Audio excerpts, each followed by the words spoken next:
97 कहानी की शुरुआत में बोर्ड के ऊपर एक आदमी को दिखाया जाता है जो बहुत घबराया हुआ है। ये एक पोचर है। पोचर इन्हें कहा जाता है जो गैर कानूनी तरीकों से जानवरों का शिकार करते हैं।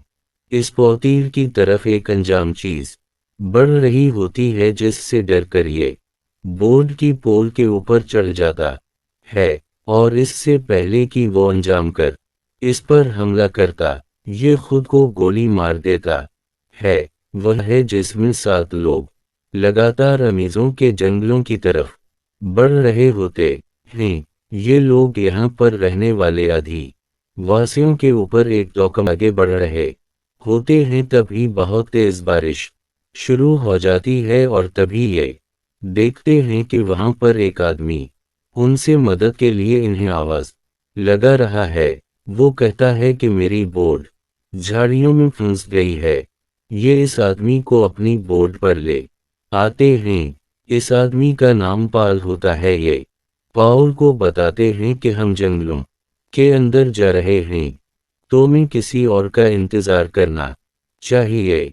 पॉल कहता है कि अंदर में कुछ पर बारिश खत्म होने के बाद पॉली ने बताता है कि पहले वो चर्च में पादरी था और अब वो घने जंगलों में चिड़ियाघरों के लिए और दूसरे लोगों के लिए जानवरों को पकड़ता है। यहाँ पर प्रोफेसर स्टीवे जो कि एक एंथ्रोपोलॉजिस्ट है वो पाल को बताते हैं कि हम यहाँ पर रहने वाले आदिवासी जिन्हें श्री समझ कहा जाता है इन पर डॉक्यूमेंट्री बनाने के लिए आना इतना आसान नहीं है पर मैं इसमें तुम्हारी मदद कर सकता हूँ। और उसी सफर में आगे बढ़ते हुए इन्हें अनाकोंडा की एक मूर्ति देखती है जो एक आदमी को निगल रहा होता है।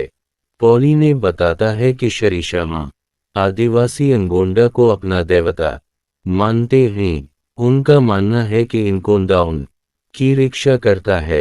कहा जाता है कि आदिवासियों तक पहुंचने के लिए एक झील को पार करना पड़ता है जो पूरी तरह से सांपों से भरी हुई है। वो ये भी बताता है कि पहले श्री श्यामा आदिवासी यहीं पर थी पर बाढ़ की वजह से वो इस जगह को छोड़कर चले गए। बॉली ने बताना चाहता है कि हमें किस तरफ जाना चाहिए और प्रोफेसर स्टीवे इसकी बात नहीं मानते। वो कहते हैं कि हमें ऊंचे इलाके की तरफ जाना चाहिए।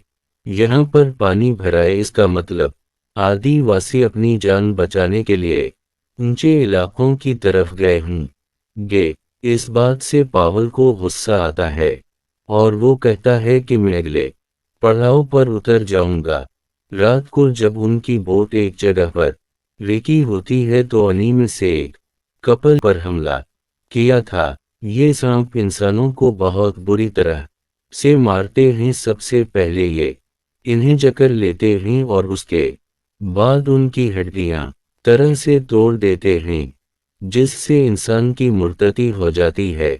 हमें जल्द से जल्द यहाँ से निकल जाना चाहिए। अब उस पूरे प्रोजेक्ट की जो हेड होती है जिसका नाम डेरी है जो यहाँ पर डॉक्यूमेंट्री बनाने के लिए आई है वो कहती है कि हम पूरी रात यहाँ पर इंतजार करेंगे और सुबह तक भी मात्रियों नहीं आया तो हम यहाँ से आगे बढ़ जाएंगे। रात को जब सब एक सो जाते हैं तो पॉल गैरी को कहता है कि अगर हम वह दिखाया जाता है कि मटियों के ना आने पर ये यहाँ से और सबसे कहता है कि ये अनाकोंडा के लिए चारा है।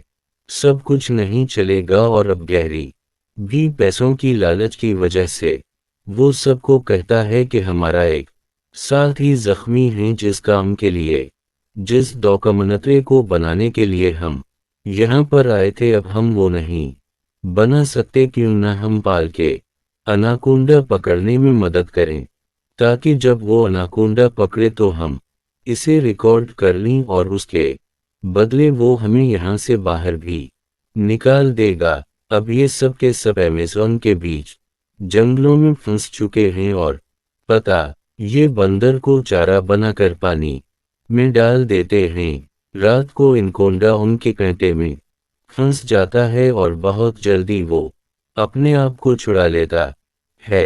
इनकोंडा पूरी तरह से गुस्से में, उसीलिए वो उनकी बोट पर आ जाता है और जब वो डेयरी पर हमला करने वाला होता है तभी पाउल उसे बे है में चारों तरफ भगदड़ होती है जिस वजह से डेनिस पानी में गिर जाती है है डेनिस तो वापस बोर्ड पर आ जा। मलिफ 1997 में रैली से हुई थी।